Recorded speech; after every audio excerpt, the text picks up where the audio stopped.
Bonjour mes belles âmes, j'espère que vous allez bien. Je suis heureuse de vous accueillir sur ma chaîne Shiva Devine.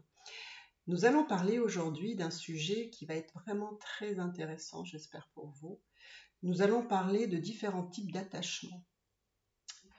Donc, je vais vous expliquer ce qu'est l'attachement et surtout dans cette capsule, nous allons parler des différents types d'attachements dans le lien de flamme jumelle. Alors l'attachement anxieux qui correspond au chaser, la blessure de l'abandon, et l'attachement évitant qui est le runner, celui qui fuit, qui est la blessure du rejet. Donc, bien sûr que vous pouvez utiliser ces types d'attachement dans n'importe quelle relation, votre partenaire, les partenaires que vous avez eus avant. D'ailleurs, c'est très intéressant de comparer, parce que vous allez voir que on rencontre toujours le même type de personnes, parce qu'on fonctionne toujours de la même façon, et on a besoin toujours des mêmes types de personnes, parce qu'elles vont correspondre à vos besoins. Donc, on va parler de l'attachement. Qu'est-ce que c'est l'attachement? Alors, l'attachement est le lien entre l'enfant ou le parent ou les personnes qui prennent soin de l'enfant, au niveau de sa sécurité, les soins et la protection. Donc, sans ça, un enfant ne pourrait pas survivre. Donc, il y a différents types d'attachement. Donc, il y a l'attachement sécure, c'est celui qui est le plus sain. L'attachement anxieux ou ambivalent. L'attachement évitant ou désorganisé. Donc, si un enfant reçoit des soins de manière continue, cohérente, si il peut se retourner vers une figure sécurisante, à n'importe quel moment, alors il développe un attachement sécure. Donc là, on va dire tout va bien. Mais certains parents ne sont pas en mesure de répondre aux besoins de l'enfant, parfois attentifs, parfois indifférents. Donc l'enfant, il peut se sentir brimé, rejeté, insécurisé même.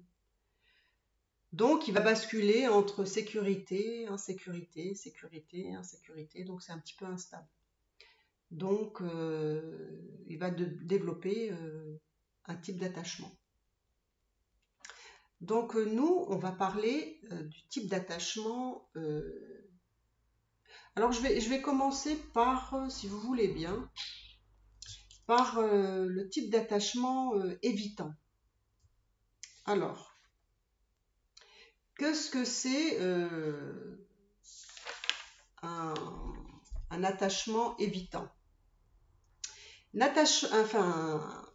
Un attachement évitant, c'est une personne qui va plutôt fuir, qui est plutôt détachée, qui met un peu les autres en retrait, on les écarte. C'est une personne qui a été élevée par un parent parfois hyper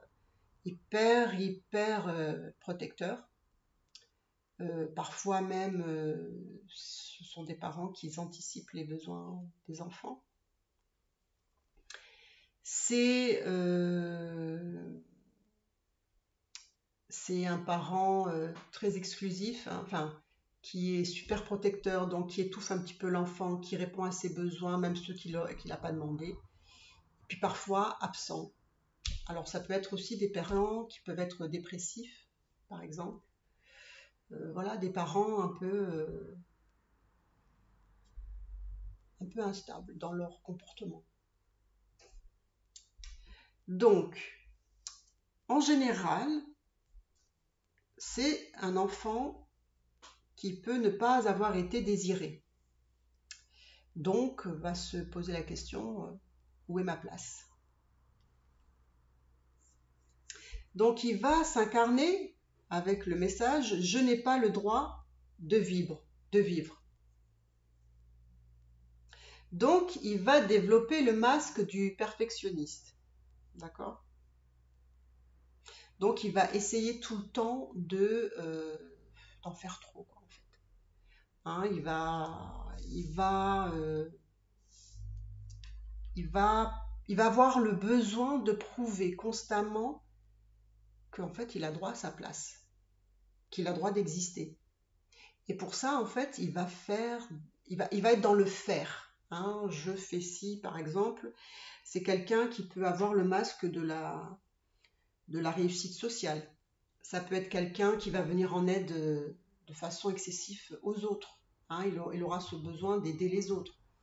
Mais il ne va pas le faire pour parce qu'il en a envie, parce qu'il le ressent comme ça, parce que ça vibre comme ça pour lui. Mais ça va être un moyen pour lui de récupérer de la reconnaissance, de l'admiration, et puis voilà, de compliments.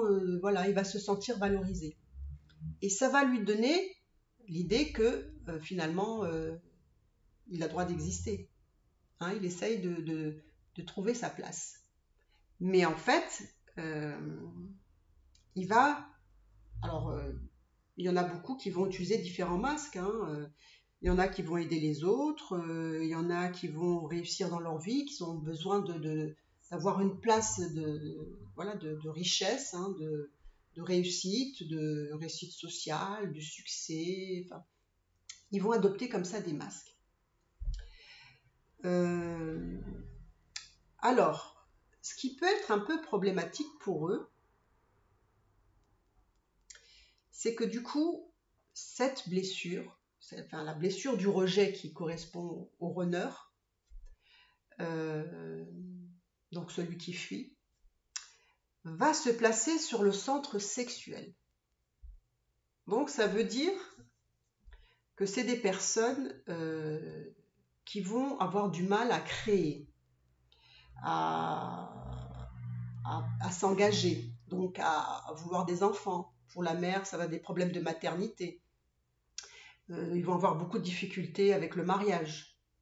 Voilà, tout ce qu'il faut, tout ce qu'on crée, comme ça, qui est en lien avec la sexualité, ça peut être très compliqué pour eux.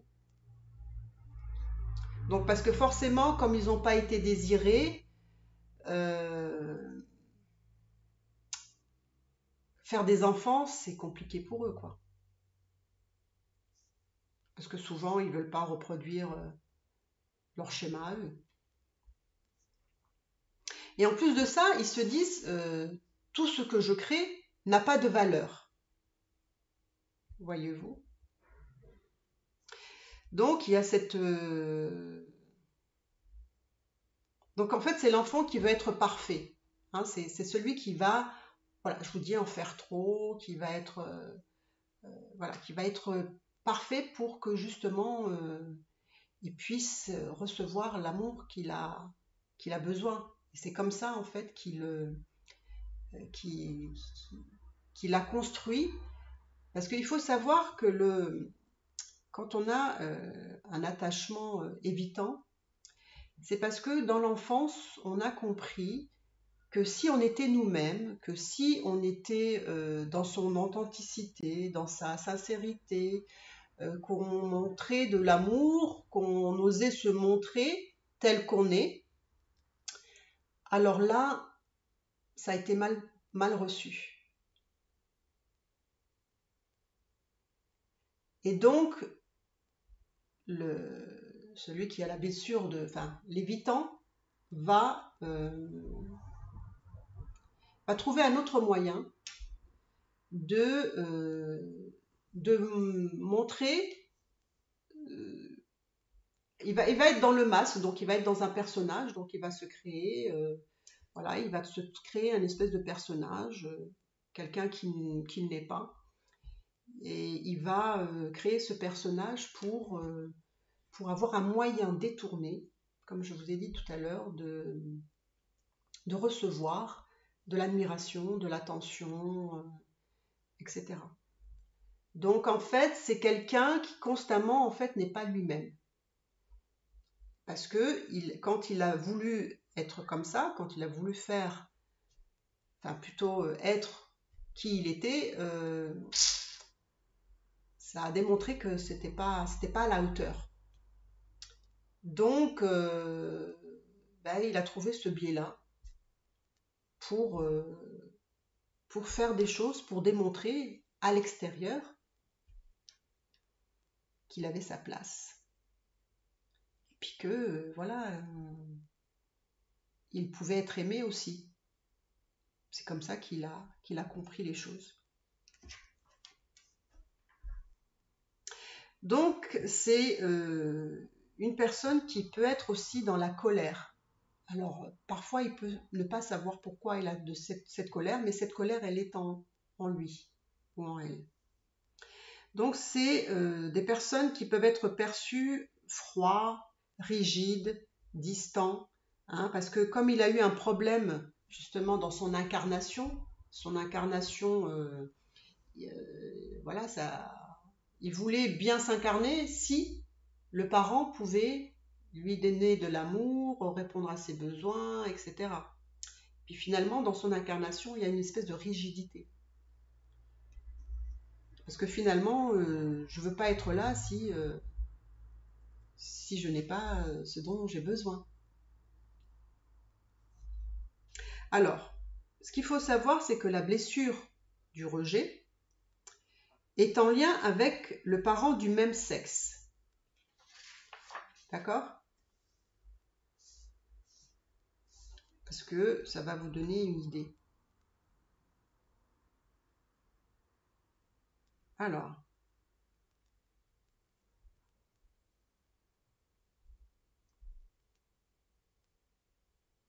donc, qu'est-ce que je peux vous dire d'autre? Alors, quand l'évitant a une relation avec son partenaire ou sa partenaire, il va se poser la question de l'engagement. Hein, à un moment donné, celui qui a la blessure, enfin qui a l'attachement évitant, va beaucoup s'investir au début, hein, il va beaucoup en faire, il va en faire des tonnes, il va vous inviter, il va faire quelque chose, même à les limites. Il va faire en sorte que chaque rendez-vous, chaque rencontre est quelque chose d'extraordinaire. Hein, parce que vous voyez, il n'aime pas la routine, il n'aime pas les habitudes, parce qu'il faut comprendre que si il n'est pas dans une routine, si il vous montre tout le temps quelque chose d'extraordinaire, donc c'est quelqu'un qui va s'épuiser parce qu'il n'est pas lui-même, donc il va faire des choses pour vous plaire, mais c'est tout simplement parce qu'il ne veut pas être rejeté. Donc il aura peur que vous le rejetez. Donc c'est quelqu'un qui va surjouer dans sa relation. Et par moments, c'est quelqu'un qui va vous fuir parce qu'il a besoin d'être dans sa bulle. Hein, on va dire il a été dans le lien et il s'est nourri de ce lien, de l'amour que vous avez pu lui donner. Il va être bien. En fait, c'est un peu, moi, ça me fait penser un peu comme s'il retournait chez la mère, hein, qui a été quelque part défaillante. Et finalement, auprès de vous, il va avoir tout ce dont il a besoin. Donc, il va se nourrir. Et à un moment donné, hop, quand il s'est nourri suffisamment, il va repartir dans sa petite grotte. Parce qu'il va vous dire, moi, maintenant, j'ai besoin de rester seul. Donc, on va voir que ça peut être compliqué quand on va parler aussi de l'attachement anxieux. Ça va être un peu compliqué pour son partenaire parce que la personne qui est attachement anxieux va avoir besoin de cette fusion, d'être constamment en fusion ou très très très souvent en fusion. Donc, ça peut être un problème. Donc, ça peut être aussi quelqu'un qui peut s'engager, hein, parce qu'il y a des personnes qui ont l'attachement évitant, qui s'engagent, qui font malgré tout des enfants, etc. Mais ça peut, vous pouvez vous trouver dans des situations, par exemple, un homme qui se marie, ou une femme, hein, peu importe, euh, peut être avec une personne évitante, et puis finalement cette personne n'est jamais à la maison. Donc il s'est désinvesti de la relation, il passe son temps au travail, il n'est pas beaucoup présent à la maison. En fait, c'est quelqu'un qui va fuir constamment. Il va prendre ce qu'il a besoin, et après, il va fuir. C'est quelqu'un qui ne sait pas dire non plus je t'aime. Hein, c'est quelqu'un qui a du mal avec ce mot. Dis-moi je t'aime. C'est difficile. Donc c'est quelqu'un aussi qui peut avoir du mal aussi à faire des projets. Hein, des projets de couple.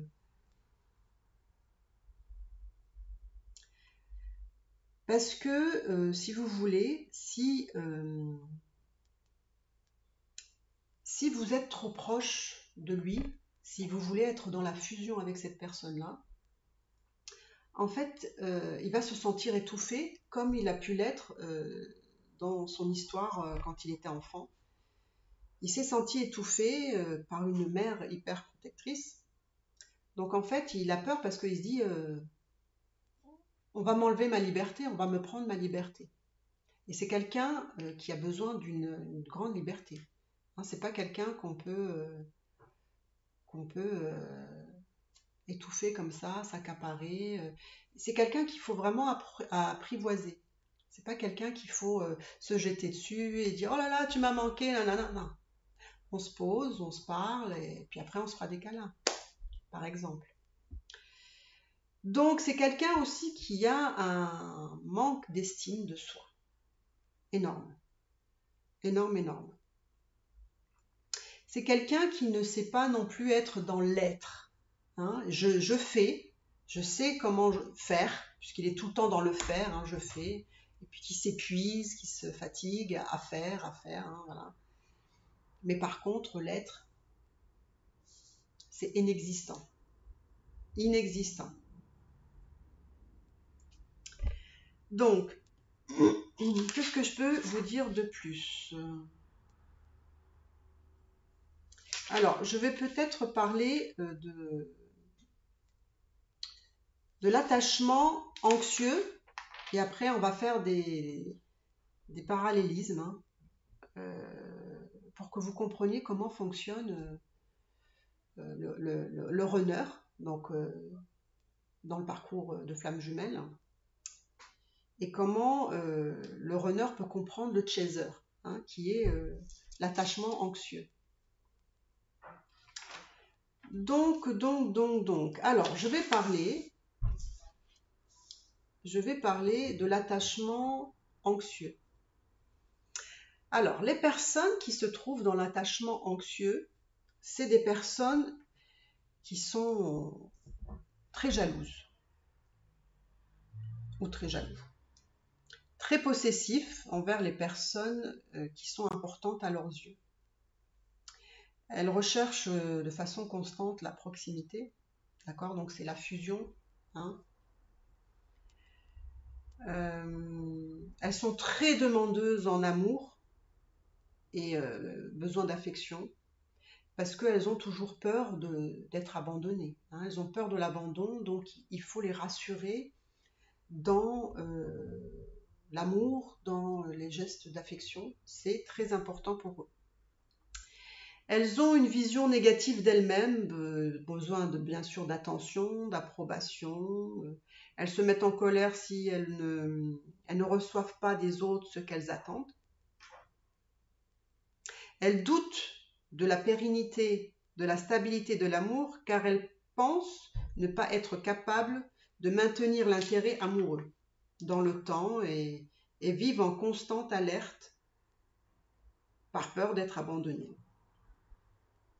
Donc, au fur et à mesure de la relation, voilà, il y aura besoin de cette fusion constante, hein. Alors, elle a tendance à idéaliser son partenaire, d'accord? Elle le met toujours sur un piédestal.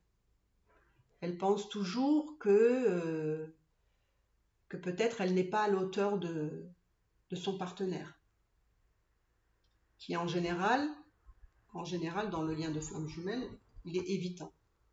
Donc lui, il n'a déjà pas de l'estime de lui-même, donc.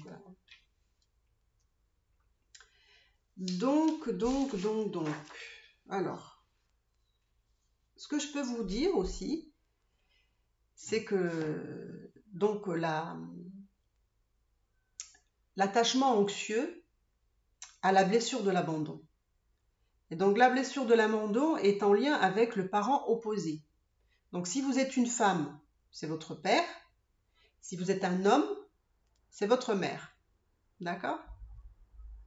Alors le message qui est intégré dans cette blessure d'abandon: je ne peux pas vivre sans les autres. J'ai besoin d'eux pour exister.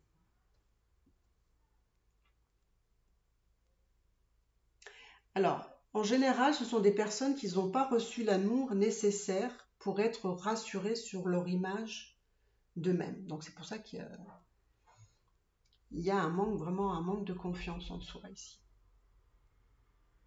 Et en fait, ça génère quelqu'un d'hyper dépendant, hein, donc dépendant affectif aussi, énormément. Le besoin d'être aimé. On va utiliser des stratagèmes pour se faire aimer, en fait. Donc ils vont être bienveillants envers les autres, ils vont avoir la stratégie du sauveur, d'accord? Donc ils vont, pareil, hein, là, chacun enclenche des systèmes, des mécanismes pour se faire accepter et se faire aimer, en fait. Donc vous voyez bien que là, il y a une grande vulnérabilité.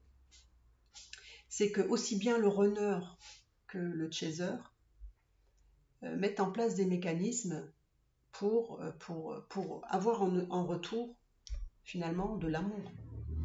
Parce qu'on parle de quoi? On parle que de ça, c'est de l'amour. Chacun a besoin d'amour. Donc, une fois qu'on connaît ça, on sait ça, on va comprendre beaucoup de choses. On va comprendre pourquoi le runner passe son temps à fuir, à vous fuir. Mais il ne vous fuit pas vous en tant qu'individu.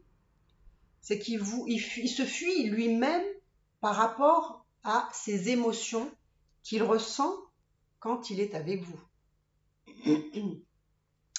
Quand il est avec vous, il est super bien, comme je vous ai dit, hein, il se nourrit auprès de vous, donc il prend sa nourriture, hein, il est heureux, il est bien, il n'y a pas de problème. Mais comme il a peur de ce qu'il ressent, à un moment donné, ça va lui faire peur et il va fuir. Il va quelque part se détourner de vous. Puis vous n'allez pas comprendre parce que vous avez un tel besoin à ce moment-là de fusion. Donc cette fusion, elle est là. Puis à un moment donné, ça va vous faire un vide parce qu'il va s'éloigner de vous. Donc ça, c'est la première chose à comprendre. C'est que il faut que vous soyez rempli et que vous n'ayez pas besoin de l'autre, donc ça sous-entend des autres, pour que vous soyez entière, enfin, que vous soyez nourri vous aussi. Donc là, il faut que vous puissiez travailler sur vous-même aussi, hein, et je parle ceux qui ont l'attachement anxieux. Et bien entendu, pour qu'un runner ne fuit plus, il faut qu'il soit qu'il arrive en fait à travailler ses émotions, à exprimer ce qu'il ressent. Mais en fait, si vous voulez, pour lui, c'est douloureux parce que si il pense s'il pense à ses émotions, il va, on va dire, sa mémoire va l'amener à sa blessure d'enfant. Quand tout s'est joué à ce moment-là, quand il a compris que ça ne servait à rien d'être lui-même. Donc ça va lui faire terriblement mal parce que ça va lui faire rappeler sa blessure du rejet. On m'a pas accepté, on m'a rejeté à partir du moment où moi j'étais authentique, sincère, où j'ai exprimé mes sentiments. Et finalement, ça a été mal perçu. Enfin, ça a été plutôt mal reçu. D'accord ? Donc c'est douloureux pour lui. Et c'est là où le runner doit faire un travail sur lui pour comprendre ses émotions, comprendre ce qu'il ressent. Parce que c'est quelque chose qu'il a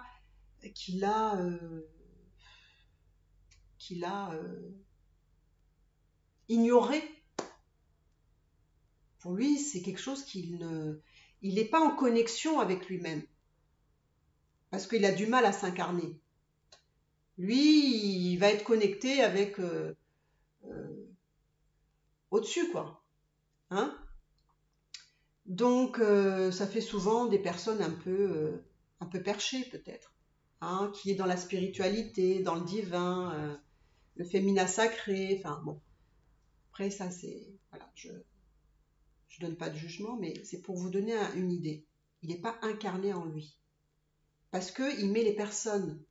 il éloigne les personnes de lui parce qu'ils ne veulent pas que les personnes rentrent à l'intérieur de lui parce qu'il ne se connaît pas.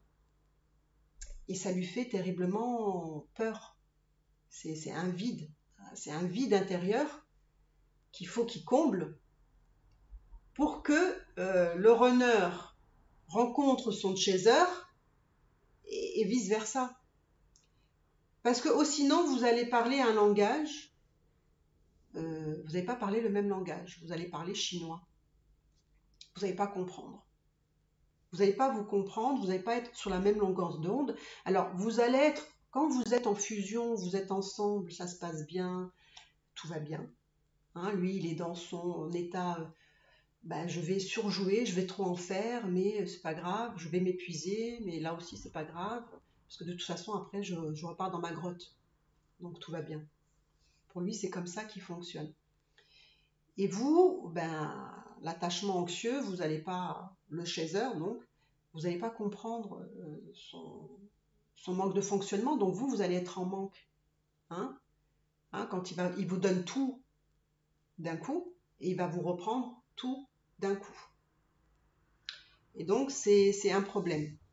Donc, si vous arrivez à vous rencontrer, si le runner travaille sa blessure du rejet, mais qui travaille aussi sur ses émotions, d'accord ? Et que vous n'êtes pas toujours dans l'attente que l'autre fasse ça, parce que vous avez besoin que l'autre corresponde à vos schémas à vous, qu'il rentre dans le cadre que vous vous êtes fixé. C'est compliqué là. Parce que lui, il va pas répondre à vos attentes. Il veut pas répondre à vos attentes. C'est pas son rôle de répondre à vos attentes.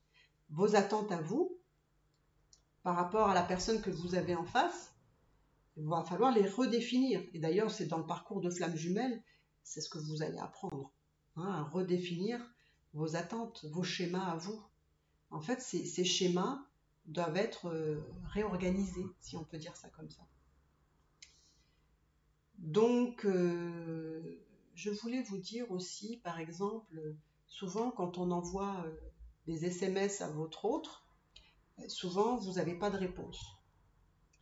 Et en fait, tout dépend du type de message que vous envoyez. Parce que le runner, il sait très bien, il sait pertinemment quand vous êtes dans votre authenticité. Alors lui, il ne l'est pas, mais il le reconnaît très facilement chez vous. Hein. Donc, si vous envoyez un message qui n'est pas désintéressé, si vous voulez avoir des informations, vous allez voir qu'il ne va pas vous répondre. Si vous lui demandez comment il va et que c'est vraiment sincère, vous pourrez aussi avoir des réponses, ou peut-être pas. Mais il faut savoir que dans le parcours de flamme jumelle, quand vous envoyez des messages et qu'il ne vous répond pas, ou il vous ignore, hein, car ça peut arriver, hein, il peut ne pas vous donner de réponse pendant plusieurs jours, des fois plusieurs semaines. Ça, c'est un peu dur, hein, pour ceux qui ont un attachement anxieux. Hein, c'est assez angoissant, parce que ce qui va se jouer là, c'est cette peur de l'abandon. Donc en fait, quand vous envoyez des messages à votre autre, il faut que vous soyez vraiment dans votre authenticité. Il faut que vous soyez sincère dans le message que vous envoyez. Lui, il a besoin qu'on s'intéresse à lui. Et pas qu'on vient vers lui pour avoir des informations de ce qui se passe dans sa vie ou bien d'autres choses. À chaque fois, posez-vous la question, si j'envoie ce message, si je pose une question ou si j'ai besoin de savoir quelque chose, est-ce que c'est vraiment sincère? Est-ce que c'est pas pour avoir des informations, par exemple? Les phases de séparation dans le parcours de flamme jumelle est fréquent et régulier. Donc en fait, le message que vous devez comprendre quand vous êtes en séparation, c'est qu'il y a un travail à faire entre vous deux. Il y a un travail, c'est-à-dire que si à un moment donné, il ne vous donne plus de nouvelles, décryptez le dernier message qu'il vous a envoyé. Qu'est-ce que ça a reflété en vous?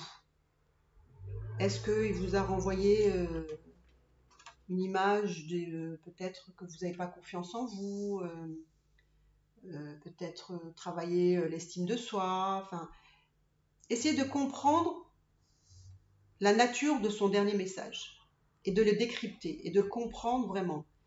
Eh ben, vous allez comprendre ce dont vous devez travailler. En fait, c'est lui qui vous dit et qui vous guide hein, dans ce parcours, ce que vous devez travailler à ce moment-là. Si vous arrivez à le comprendre, à décrypter les messages, pas comme vous pensez, mais comment lui il pense. Ça veut dire vraiment connaître bien son runner. C'est pour ça que c'est très compliqué dans ce parcours de se comprendre, de s'unir aussi, de rester unis, de pouvoir être dans la fusion, parce que vous voyez que de chaque côté, il y a des schémas qui vous opposent. Parce que finalement, vous êtes différents dans vos modes de fonctionnement. Mais vous voulez la même chose, c'est l'amour. Donc, quoi vous dire de plus que je pense qu'il faut travailler sur vous-même, vous comprendre, vous connaître, comprendre comment vous fonctionnez, comprendre aussi comment il fonctionne. Et à partir de là, si vous arrivez à travailler sur vos blessures, à travailler sur, par exemple, lui, ses émotions, et vous, par exemple, sur votre besoin de fusion constante, parce que ceux qui ont un attachement anxieux ont tendance à se raconter des histoires. Hein. À un moment donné, quand le runner s'éloigne, alors là, on va commencer à cogiter, on va se dire ah bah peut-être qu'il est avec une autre femme, ah peut-être qu'il veut pas que je sois là pour X raison. On va s'inventer comme ça des scénarios qui n'ont pas lieu d'être. Hein. Mais ça, c'est vraiment parce qu'on a, pareil, des schémas de, de scénarios catastrophes, quoi. Voilà. Il va finir par m'abandonner. Donc, je ne sais pas ce que je peux vous dire d'autre sur le parcours de flamme jumelle par rapport à vos polarités. C'est que de toute façon, voilà, quoi que je vous dise, il n'y a pas de secret. Il n'y a pas de secret. Il faut vraiment travailler sur vos blessures, sur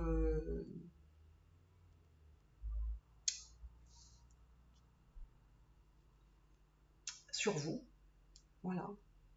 Et vous comprenez que c'est un peu compliqué quand vous voulez la fusion et que lui, il veut sa liberté. Hein, donc vous voulez être accroché à lui et lui, il veut fuir. Donc c'est un peu le scénario fuis-moi, je te suis-moi, je te fuis.